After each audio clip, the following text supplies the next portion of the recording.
আজ বাবার বাড়ি আমি এসেছি আর আমার ভাই বউ কত কি রান্না করেছে, মা ভাই বউ সবাই মিলে। চলো মেনুগুলো আজ দুপুরে তোমাদের সাথে শেয়ার করি। এখানে দেখো সজনে পাতা রয়েছে, এই রেসিপিটা অবশ্যই পরে দেব।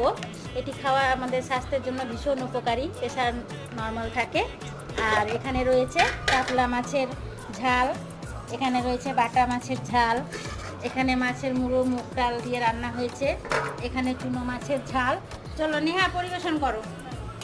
প্রথমেই পাতে পড়ে গেল ভাত, পাতে পড়ে গেছে সজনে পাতার মাখা, তারপরেই চুনো মাছের ঝাল। আর এদিকে মামা ভাগ্নের আর তস রয়েছে না, খালি পাতাতেই ডাল খাওয়া শুরু করে দিয়েছে। কাতলা মাছের ঝাল, মাছের মুড়ো দিয়ে মুগ ডাল, একদম বিয়েবাড়ির স্বাদে। পাতে পড়ে গেছে শসা, গন্ধরাজ, লেবু। খাওয়াটা মনে হচ্ছে জমে যাবে বন্ধুরা। ভিডিওটা ভালো লাগলে অবশ্যই লাইক করো।